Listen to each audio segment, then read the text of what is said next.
నమస్తే, జైహో సక్సెస్ మంత్రాకి స్వాగతం. ఇవాల్టి జైహో సక్సెస్ మంత్రాలో మనతో పాటు మాట్లాడడానికి, చాలా విషయాలు వివరించడానికి శ్రీనివాస్ చౌహాన్ గారు ఉన్నారు. ఆయన రచయిత, కౌన్సిలర్ అండ్ సైకాలజిస్ట్. నమస్తే సార్.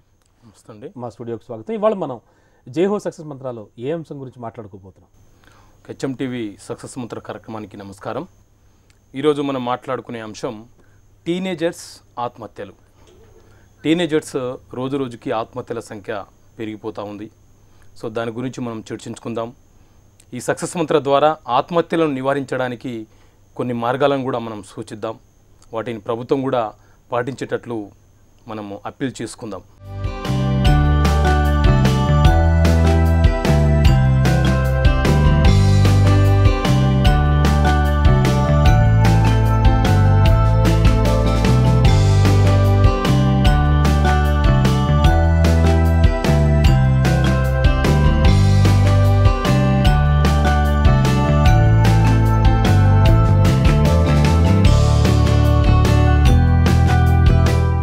సార్, టీనేజర్స్ ఆలోచన విధానం ఎలా ఉంటుంది? టీనేజ్ దశ అనేది జీవితంలో చాలా కీలకమైనటువంటి దశ.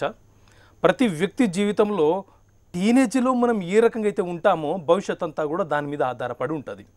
ఈ టీనేజ్ దశలో ఎలా ఉంటుందంటే, వ్యక్తిత్వం ఎలా ఉంటుందంటే, పర్సనాలిటీ ఎలా ఉంటుందంటే, చాలా చంచలాత్మకమైనటువంటి మనస్తత్వాన్ని కలిగి ఉంటారు. అంటే ఒక స్థిరమైనటువంటి మనస్తత్వాన్ని కలిగి ఉండరు, నిలకడగా ఉండరు. ఏ సమయంలో ఏ రకంగా ఉంటారో కూడా వారికి తెలియదు. సార్, టీనేజ్ దశ అంటే ఏమిటి? అంటే ఆ ఏజ్ గ్రూప్ ఎక్కడి నుంచి మొదలై ఎక్కడి వరకు ఎండ్ అవుతుంది? అండ్ ఆ టీనేజ్ పిల్లల మనస్తత్వం ఎలా ఉంటుంది అసలు? మంచి ప్రశ్న చేశారు. తెలుసుకోవాల్సిన విషయము, ప్రతి వ్యక్తి జీవితంలో బాల్య దశ ఎలా ఉంటుందో ఆ తర్వాత వచ్చే దశని టీనేజ్ దశగా మనము సైకాలజీ ప్రకారం చెప్పుకోవచ్చు. ఈ టీనేజ్ దశ 16 నుంచి 23 సంవత్సరాల వరకు ఉంటుంది. ఈ టీనేజ్ దశలో వ్యక్తుల యొక్క ఆలోచనలు, అభిప్రాయాలు వారు స్థిరంగా ఉండకుండా ఒక నిలకడ లేని పరిస్థితిలో చంచలనాత్మకంగా ఆలోచిస్తారు. ఏ పనిని కూడా చివరి వరకు తీసుకెళ్లరు. ఆ పని అక్కడికి పూర్తి కాకముందే మరొక పనిని ప్రారంభిస్తారు. ఈ టీనేజ్ దశలో వారిని వారే చాలా గొప్పగా ఊహించుకుంటారు, చాలా పెద్దగా ఊహించుకుంటారు. వారు ఒక భ్రమలో జీవిస్తూ ఉంటారు. ఎవ్వరి మాటలు వినరు. ఈ టీనేజ్ దశలో తల్లిదండ్రులు చెప్పినా వినరు, గురువులు చెప్పినా వినరు, సమాజంలో కొంతమంది పెద్దలు చెప్పినా కూడా పట్టించుకోరు. ఎందుకంటే ఆ ఏజ్ ఫ్యాక్టర్ అనేది అంత ప్రభావితం చూపిస్తుంది ఆ టీనేజ్ దశలో. ఈ టీనేజ్ దశలో చాలామంది గుర్తుపెట్టుకోవాల్సిన విషయం ఏంటంటే, తల్లిదండ్రులు కూడా గుర్తుంచుకోవాల్సిన అంశం ఏంటంటే, బాల్యంలో మనకు ఒక 60% వ్యక్తిత్వం, పర్సనాలిటీ డెవలప్ అవుతే టీనేజ్లో ఒక 40% డెవలప్ అవుతుంది. చూసారా? ఈ 40% వ్యక్తిత్వమే మనకు చివరి వరకు మనల్ని నిలబెడుతుంది. మన జీవితాన్ని మనం ఏ రకంగా అయితే బిల్డ్ చేసుకోవాలనేది టీనేజ్లో ఉన్నటువంటి వ్యక్తిత్వము, టీనేజ్లో ఉన్నటువంటి ఆలోచనలే మన జీవితానికి పునాదులు ఇస్తాయి. అంటే ఈ దశలో చాలామంది పిల్లలకు ఒక కౌన్సిలింగ్ అనేది, ఒక కెరీర్ గైడెన్స్ అనేది, సమాజం అంటే ఏంటిది చాలా కీలక దశ. అంటే ఇక్కడ నేర్చుకోవాలి. కానీ మనం ఏం చేస్తున్నాము అంటే, టీనేజ్ దశలో భయపెట్టడం ద్వారా, లేకపోతే వారికి కొంత ఐధైర్యాన్ని ఇవ్వడం ద్వారా, తల్లిదండ్రులు కూడా నువ్వేం చేయలేవు, నీ వల్ల కాదు అన్న ఒక అపోహని, ఒక భ్రమని వాళ్ళ బ్రెయిన్లోకి చొచ్చి పెట్టడం ద్వారా వాళ్ళు కూడా అదే దాన్ని కంటిన్యూ చేసుకుంటూ నేనేం చెయ్యలేనేమో అన్నట్లు ఆ మైండ్ని బిల్డ్ చేసుకుంటారు ఈ టీనేజ్ దశలో. అట్లాగే ఈ టీనేజ్ దశలో పిల్లలు ఏదైనా చిన్న చిన్న పొరపాట్లు చేస్తే తల్లిదండ్రులు ఖండిస్తారు. వారికి ఫ్రెండ్లీగా గైడెన్స్ ఇవ్వాలి, వారికి కౌన్సిలింగ్ చెప్పాలి. అది వాస్తవం ఏంటి, ఏం చేస్తున్నావు అన్న దానికి మనం కొంచెం కూర్చొని పిల్లలతో మాట్లాడాలి. అప్పుడు వాళ్ళు దాన్ని రియలైజ్డ్గా గుర్తించగలుగుతారు, దాంట్లో ఆలోచించి వాళ్ళు అడిగేయగలుగుతారు. కానీ టీనేజ్ పిల్లలు కదా, మనం చెప్పినట్లు వినాలి అని అనుకుంటే కూడా చాలా పొరపాటు. అక్కడే మనం ఏదైతే చెయ్యొద్దంటామో అదే చేస్తారు. ఆ టీనేజ్ దశలో మనం ఏదైతే ముట్టుకోదంటామో అదే ముట్టుకుంటారు. ఆ తర్వాత తెలుస్తుంది వారికి, అరే ఇది ఎంత ప్రమాదకరము అని. మన వాళ్ళు ముందే చెప్పారు మనకి, అయినా మనం వినం కాబట్టి, పట్టించుకోం కాబట్టి. సో టీనేజ్ దశలో పేరెంట్స్ చాలా ఫ్రెండ్లీగా ఉంటూ పెద్దలు ఏదైతే చెప్తారో వాళ్ళు కూడా దానిని పాజిటివ్గా స్వీకరించుకుంటూ ముందుకెళ్ళాలి. Right sir. టీనేజ్లో ఆత్మహత్యలు ఎక్కువగా పెరగడానికి కారణం ఏంటంటారు? ఇటీవల చూస్తే ఒక ఎగ్జామ్స్ టైమ్స్ కానివ్వండి, అంటే after results and love failure and friend ఏదో అన్నాడని చాలా సిల్లీ థింగ్స్, చిన్న చిన్న సిల్లీ రీజన్స్తో ఈ ఆత్మహత్యలు పెరగడానికి కారణం ఏంటి? దీనికి ముఖ్యంగా తల్లిదండ్రుల అతిగారాభం అని కూడా చెప్పవచ్చు. టీనేజ్ దశలో రావడం కంటే ముందు పిల్లలకు స్కూలింగ్లో ఉన్నప్పుడు వారు అడిగిందల్లా ఇస్తారు. దానికి పిల్లలు ఏం చేస్తారంటే అలవాటు పడిపోతారు. నేను ఏం అడిగినా మా పేరెంట్స్ నాకు ఇచ్చేస్తారు.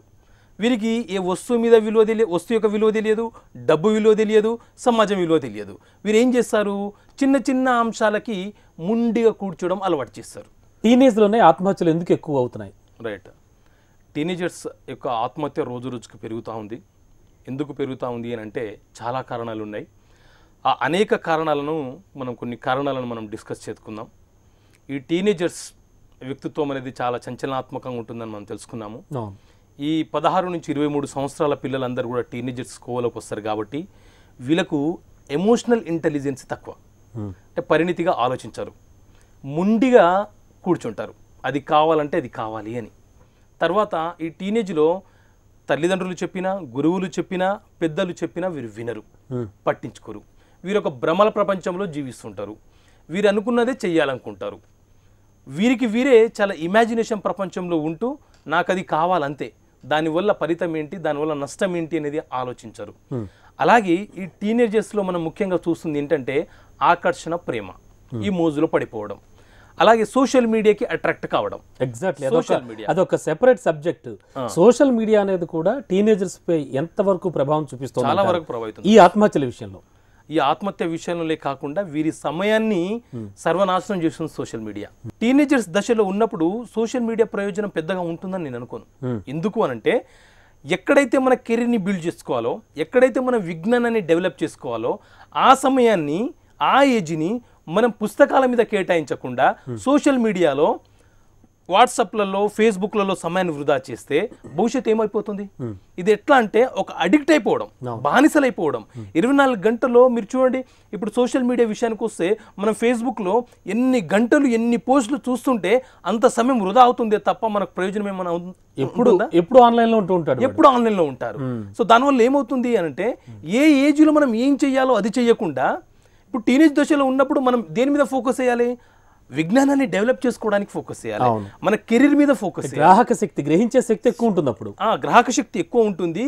విజ్ఞానాన్ని ఎలా డెవలప్ చేసుకోవాలి, ఎలాంటి పుస్తకాలు చదవాలి, ఎలాంటి సెమినార్లో మనం పాల్గొనాలి, ఎట్లాంటి వ్యక్తుల మాటలను వినాలి, మనం చదువుతున్నట్టు కోర్స్ ఏంటి, మనం ఏం చేస్తున్నాము, మన కోర్సులో మనం ఎట్లా ఉన్నత శ్రేణిలో పాస్ కావాలి అన్నదాని మీద ఫోకస్ ఉండాలి.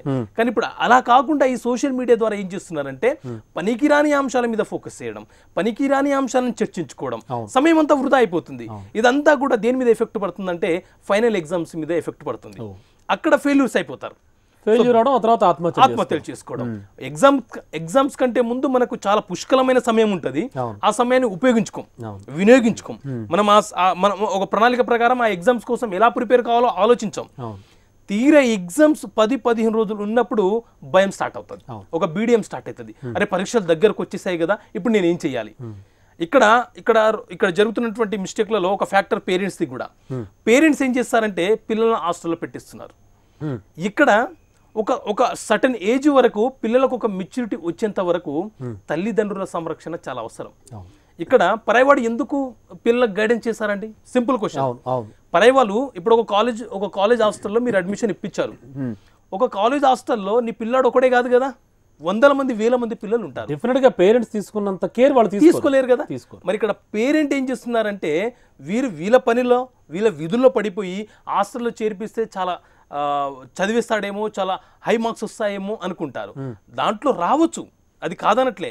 కానీ ఇక్కడ ఇంట్లో ఉంటే పిల్లలు చాలా విషయాలు నేర్చుకుంటారు. ఎలాంటి విషయాలు నేర్చుకుంటారు చెప్తాను, వినండి. మన బంధువులు మన ఇంటికి వచ్చారు, తల్లిదండ్రులు వాళ్ళతో ఎలా మాట్లాడుతున్నారు, ఎలా ప్రవర్తిస్తున్నారు. ఇక్కడ మనకు వీళ్ళకి జరిగే సంఘటన పిల్లలకు తెలియకుండా పిల్లల బ్రెయిన్ మీద చూపిస్తుంది. అది విలువలను నేర్పిస్తుంది. బయట నుంచి మనకు తెలియని వ్యక్తులు మనతో మాట్లాడడానికి వచ్చారు. అట్లాంటి వ్యక్తులతో తల్లిదండ్రులు ఎలా మాట్లాడుతున్నారు, ఎలా సంభాషణిస్తున్నారు, ఒక ఫాదర్గా మా తండ్రి ఏం చేస్తున్నాడు అనేది వీడికి తెలియకుండానే వీడి బ్రెయిన్లోకి అది చొచ్చుకుపోతుంది. ఇలాంటివన్నీ తెలుసు. ఇలాంటి అంశాలు అంటే సమాజంలో జీవించడానికి, సమాజంలో బ్రతకడానికి, సమాజంలో పేరు ప్రఖ్యాతలు సాధించడానికి, సమాజంలో ఒక ఉన్నత భావాలతో బ్రతకడానికి మన ఇంట్లోనే పునాది ఉంది. కానీ మనం ఏం చేస్తున్నాము, హాస్టల్లో పునాది ఉంది అని అనుకుంటున్నాము. అక్కడేముంది, ఇక్కడ తల్లిదండ్రులు ఏం ఆలోచిస్తున్నారంటే హాస్టల్కి వెళ్తే ఉన్నతమైనటువంటి మార్కులతో ఉన్నత శ్రేణితో హై గ్రేడ్తో పాస్ అవుతాడు నా కొడుకు అని వీళ్ళు అనుకుంటున్నారు.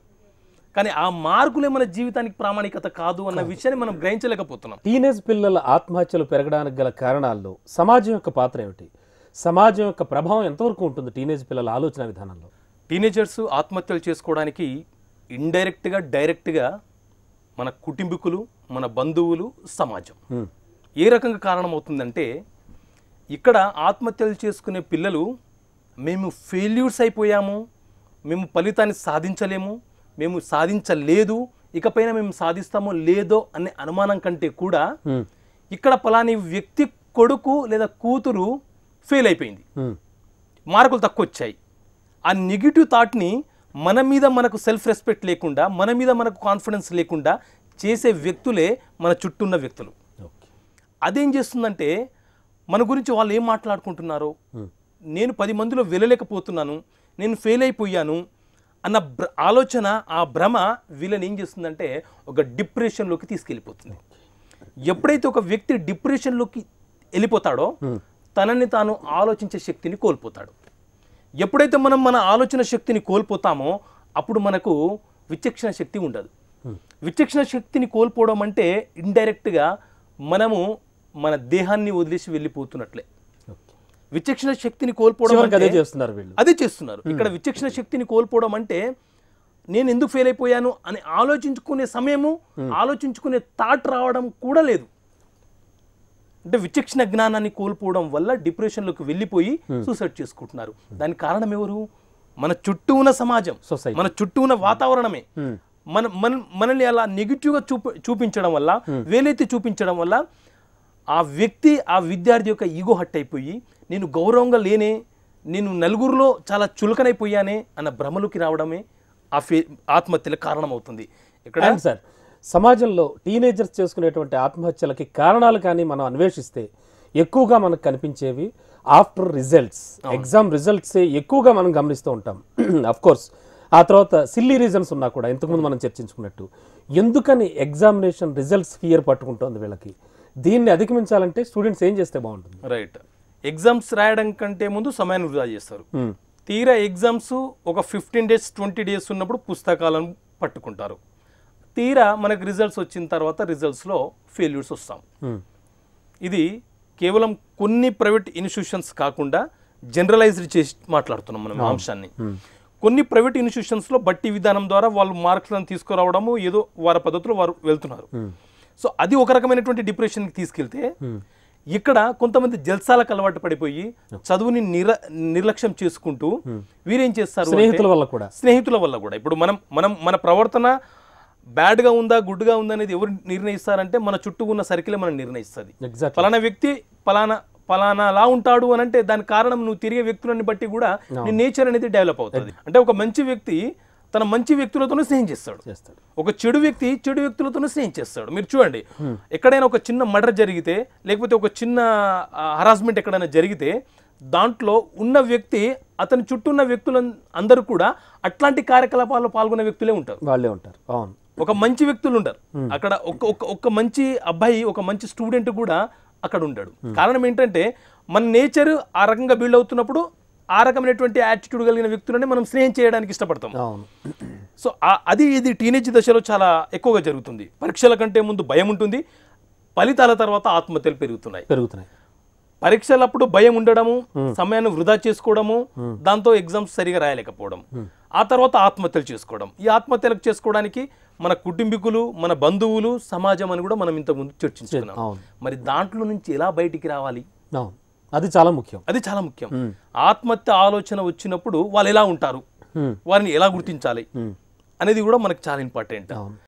ఇక్కడ తల్లిదండ్రులు గుర్తుపెట్టుకోవాల్సిన అంశం ఏంటంటే, మీ పిల్లలు టీనేజ్ దశలో ఉన్నప్పుడు వారి ప్రతి అడుగుని కూడా అంచనా వేయాలి. వారు ఏం చేస్తున్నారు అబ్జర్వ్ చేయాలి, పరిశీలనలో పెట్టాలి. కేవలం మన విధులు, మన బాధ్యతల మీదనే కాకుండా బంగారం లాంటి భవిష్యత్తున్న పిల్లలను పోగొట్టుకోకూడదు. సో మనం ఏం చేయాలి అంటే వారి ప్రతి అడుగుని కూడా అబ్జర్వ్ చేస్తూ ఉండాలి. ఎవరితో స్నేహం చేస్తున్నారు, వీరు ఎలా ఉంటున్నారు, వీళ్ళ నేచర్ ఏముంది అనేది మనం అబ్జర్వ్ చేయాలి. వీరికి రిజల్ట్స్ వచ్చిన తర్వాత ఒకవేళ ఫెయిల్యూర్స్ అయిపోయి ఆత్మహత్య అటువైపు ఆలోచన చేస్తున్నప్పుడు వీళ్ళ లక్షణాలు ఎలా ఉంటాయంటే వీరు ఒంటరిగా ఉండడానికి ఇష్టపడతారు, ఎవ్వరితో కలవరు. పుస్తకాలలో నోట్బుక్లలో ఆ లక్షణాలను అంటే నేను చనిపోవాలనుకుంటున్నాను, నా వల్ల కావట్లేదు అన్న సిగ్నల్స్ని వీళ్ళు ఇస్తుంటారు. అవన్నీ కూడా అబ్జర్వ్ సిగ్నల్స్ ఇస్తుంటారు. ఎవరితో ఎక్కువగా మాట్లాడరు, మూడిగా ఉంటారు, ఆహారాన్ని తీసుకోరు, చాలా డల్గా ఉంటారు, మార్నింగ్ తెల్లారంగానే చాలా ఫ్రెష్ అప్ అయిపోయి రెడీ కారు. ఇలా కొన్ని లక్షణాలు మనం చూపిస్తుంటారు. ఒక డల్ అవేర్నెస్ని క్రియేట్ చేస్తుంటారు ఇంట్లో. అట్లాంటి టైంలో వీరు సూసైడ్ వైపు ఆలోచిస్తున్నట్లు తల్లిదండ్రులు గ్రహించి వాళ్ళతో వారికి సపోర్ట్ చేస్తున్నట్టు, ధైర్యం ఇస్తున్నట్టు, ఏం కాదు నాన్న, నీకేం కాదు, నువ్వేం వరి కాకు, ఇది కాకపోతే ఇంకా అద్భుతమైన జీవితం ఉంది. మనం కొన్ని జీవితాలను ప్రాక్టికల్ లైఫ్ని మనం వాళ్ళకి వివరించాలి, ఎక్స్ప్లెయిన్ చేయాలి. చూడండి, పలానా వ్యక్తి ఇక్కడ ఫెయిల్ అయిపోయాడు కానీ ఎంత గొప్ప విజయం సాధించాడు, అవునా కదా. ప్రాక్టికల్ లైఫ్ని చెప్పాలి. మనం ఏదో కథలు చరిత్రలు చెప్తే వారు మా నాన్ననే కదా, చరిత్రలు ఇలాగే ఉంటాయి నాన్న అన్నట్టు వాళ్ళు ఆలోచిస్తారు. ఇప్పుడు ప్రస్తుతం జీవిస్తున్నటువంటి వ్యక్తులు వారు ఎక్కడి నుంచి స్టార్ట్ అయ్యారు, ఎక్కడ ఫెయిల్యూర్స్ అయ్యారు, ఎక్కడ ఇప్పుడు నథింగ్ బట్ సక్సెస్ స్టోరీస్ చెప్పాలి. అంటే ప్రాక్టికల్ సక్సెస్ స్టోరీ చెప్పాలి. హిస్టారికల్ సక్సెస్ స్టోరీ చెప్తే వాళ్ళు చరిత్ర చెప్తున్నట్లు ఫీల్ అవుతారు. ఇక్కడ ప్రాక్టికల్ గా సమాజంలో ప్రస్తుతం ఉన్న వ్యక్తుల గురించి చెప్పాలి. ప్రస్తుతం సక్సెస్ అయిన వ్యక్తులు వాళ్ళు ఇక్కడ ఫెయిల్ అయిపోయారు. చూడండి, సచిన్ టెండూల్కర్ 10th క్లాస్ ఇంగ్లీష్లో ఫెయిల్ అయ్యాడు, కానీ ఈరోజు 10th క్లాస్ ఇంగ్లీష్లో ఆయన గురించి ఒక చాప్టర్ ఉంది. ఎగ్జాక్ట్లీ. సో ఇట్లాంటి అంశాలను మనం ప్రాక్టికల్గా వాళ్ళకు ఎక్స్ప్లెయిన్ చేయాలి. అప్పుడు వాళ్ళకు కాన్ఫిడెన్స్ వస్తుంది. అంటే కేవలం నా జీవితానికి మార్కులు ప్రామాణికత కావు, నా విజ్ఞానము, నా పట్టుదల, నా కాన్ఫిడెన్స్, నా సబ్జెక్ట్, నా దగ్గర ఉన్న కంటెంట్ అనేది, నా ప్రతిభ అనేది నా జీవితానికి ఒక మూలం అవుతుంది అన్న అంశము, అన్న ఆలోచన అతనికి వచ్చేటట్టు చాలా చాలా చక్కటి సూచనలు చేశారు. టీనేజర్స్ అంటే ఈ ఆత్మహత్యలు పెరగడానికి కారణాల సంగతి పక్కన పెడితే ఎందుకని ఎప్పుడు ఎమోషనల్ గా ఉంటారు వాళ్ళు? అది ఏజ్ ఫ్యాక్టర్. ఎమోషనల్ కి ఏజ్ ఫ్యాక్టర్. ముఖ్యంగా ఎమోషనల్ గా మాట్లాడుతుంటారు. ఎమోషనల్ గా ఎవరైనా ఏదైనా అంటే వెంటనే రియాక్ట్ అవుతారు. అదేంటంటే ఈ ఎమోషనల్ ఫ్యాక్టర్ ఎలా ఉంటుందంటే మన ఏజ్ పెరిగే కొద్దీ ఎమోషనల్ ఫ్యాక్టర్స్ అనేది బ్యాలెన్స్ అవుతూ తగ్గిపోతూ ఉంటాయి. ఇప్పుడు మీరు ఒక 50 సంవత్సరాల వయసున్న వ్యక్తితో మాట్లాడండి, చాలా నిదానంగా రండి, స్టేబుల్ కూర్చోండి, చాలా సమన్వయం చేసుకుంటూ బ్యాలెన్స్డ్ గా రండి సార్, కూర్చోండి సార్ అని మాట్లాడతారు. అదే ఒక యంగ్, ఒక టీనేజ్ లో ఉన్న వ్యక్తితో మీరు ఏదైనా సజెస్ట్ చేయడానికి చూడండి, ట్రై చేయండి. వాళ్ళు ఎలా చెప్పావులే, చాలా మందిని చూసా, ఎగ్జాక్ట్లీ ఆ పాయింట్ ఆఫ్ వ్యూలో మాట్లాడతారు. వారికి అనుభవం వస్తే తప్ప ఆ రోజు నాకు ఆ సార్ చెప్పారబ్బా నేను వినలేదు అన్న పాయింట్ ఆఫ్ వ్యూలో తర్వాత ఆలోచనలోకి వస్తారు వాళ్ళు. But at the same way teenage పిల్లలు కొంతమందిని చూస్తే కనుక చాలా నిబద్ధతతో, చాలా సిన్సియర్ గా, అంటే వాళ్ళు చెప్పే విషయాలు కానీ వాళ్ళ దగ్గర నుంచి మనం గ్రహించే విషయాలు కానీ చాలా చక్కగా ఉంటాయి. అంటే చాలా ఆలోచనాత్మకంగా, ఆచరణాత్మకంగా చెప్తూ ఉంటారు. ఇది ఎలా సాధ్యపడుతుంది అంటారు? ఇలా ఎందుకు అందరూ ఉండరు? రైట్. ఇప్పుడు మీరు అడిగిన ప్రశ్నలో కేవలం ఒక 10 to 15 మెంబర్స్, 15% మాత్రమే, అంటే అలాంటి వాళ్ళు కూడా చూస్తుంటాం. 15% మంది మాత్రమే ఈ టీనేజర్స్ చాలా తక్కువ వయసులో ఎక్కువ మెచ్యూరిటీని కలిగి ఉంటారు, తక్కువ వయసులో ఎక్కువ ప్రతిభని కలిగి ఉంటారు, తక్కువ వయసులో కుటుంబ బాధ్యతలు, విలువలు తెలిసి ఉంటారు. దానికి ప్రధాన కారణం ఏంటంటే, ప్రధాన కారణం మన కుటుంబమే. ఇక్కడ ఎవరో కాదు, కుటుంబమే.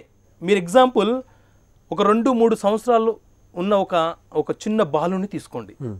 తల్లిదండ్రులు ఎలా మాట్లాడితే పిల్లలు అలాగే ప్రవర్తిస్తారు, ఇమిటేట్ చేస్తారు. దాని అనుకరణ అనేది మన పిల్లల రూపంలో కనిపిస్తూ ఉంటుంది. మనం ఎట్లాంటి చర్యలు అయితే చేస్తామో పిల్లలు అలాంటి చర్యలే చేస్తారు. అంటే ఇంట్లో తల్లిదండ్రులు వాళ్ళ ప్రవర్తన, వారు పాటించే విలువలు, వారు ఉండే విధానము, వారి మాట శైలి, వారు ఇతరులకు ఇచ్చే రెస్పెక్ట్, వారు నిజంగా ఏ రకంగా అయితే ఉన్నారో, యాక్టింగ్గా కాదు నిజంగా వాస్తవ జీవితంలో వారు ఒక కుటుంబంలో దాంపత్య జీవితం ఏ రకంగా అయితే అనుభవిస్తున్నారో ఆ ఎఫెక్ట్ పిల్లల నేచర్ మీద, పిల్లల ప్రవర్తన మీద, పిల్లల బ్రెయిన్ల మీద పడుతుంది. అట్లాంటి కుటుంబం నుంచి వచ్చిన పిల్లలు చాలా బాధ్యతయుతంగా కొంత విలువలతోని ముందుకెళ్ళిపోతూ ఉంటారు. జస్ట్ 10 to 15 అంటే ఇక్కడ కారణం ఎవరవుతున్నారు? పేరెంట్స్ కారణం అవుతున్నారు. మనం చిన్న చిన్న అంశాలను కూడా పెద్దగా భూతద్దంలో చూపిస్తూ భార్యాభర్తలు ఇద్దరు గొడవ పడతా ఉంటే పిల్లలు ఏ రకమైనటువంటి నేచర్ని డెవలప్ చేసుకుంటారు? వాళ్ళు కూడా అదే ఫోర్స్లో ఉంటారు. అలాగే కుటుంబంలో ఉన్నటువంటి భార్యాభర్తలు లేకపోతే బంధువులు వేరే వ్యక్తుల గురించి మాట్లాడడము, వేరే వ్యక్తుల గురించి చర్చించడము, వారిలో ఉన్న నెగిటివ్ అంశాలను మనం ఇక్కడ చర్చ పెడతా ఉంటే పిల్లల్లో ఏ రకమైనటువంటి ఆలోచన డెవలప్ అవుతుంది? నెగిటివిటీ డెవలప్ అవుతుంది కదా. అలా కాకుండా తల్లిదండ్రులు ఇక్కడ పక్క వ్యక్తి యొక్క గొప్ప విజయం సాధించడానికి కష్టాలను మనం జనరలైజ్ చేస్తూ మాట్లాడుతూ పాజిటివ్ విషయాలను మాట్లాడుతూ ఉంటే పిల్లల్లో కూడా ఒక పాజిటివ్ దృక్పథం అనేది వైబ్రేషన్స్ పెరుగుతాయి, ఆ కాన్ఫిడెన్స్ అనేది పెరుగుతుంది. అండ్ సార్, టీనేజర్స్లో ఆత్మహత్యలు నివారించాలంటే క్లుప్తంగా అంటే క్రిస్పీగా ఎటువంటి సూచనలు చేస్తారు మీరు?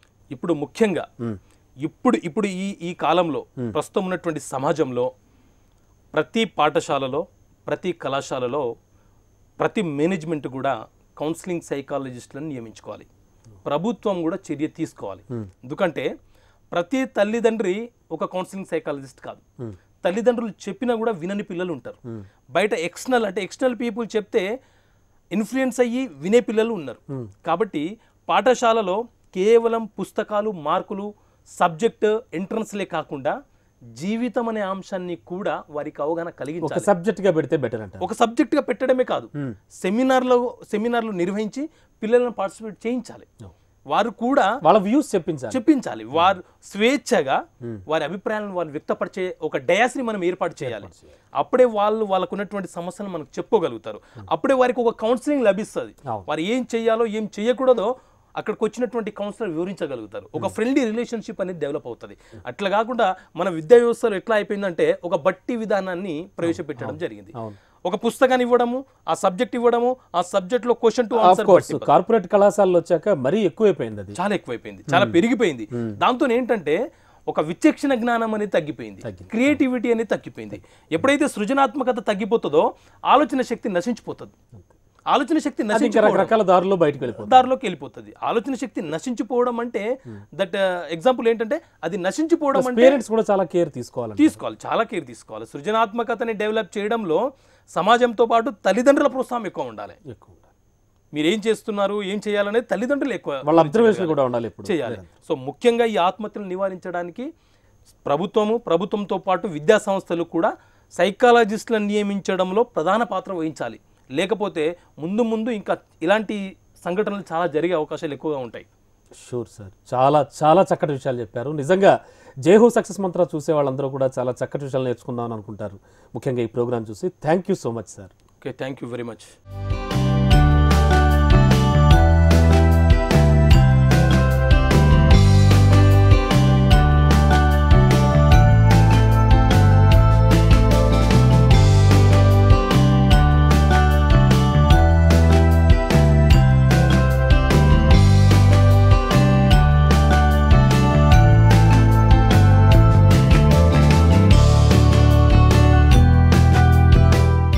చూసారుగా ఇవాళ జేహో సక్సెస్ మంత్ర. తిరిగి మరో జేహో సక్సెస్ మంత్రాలో మళ్ళీ కలుద్దాం.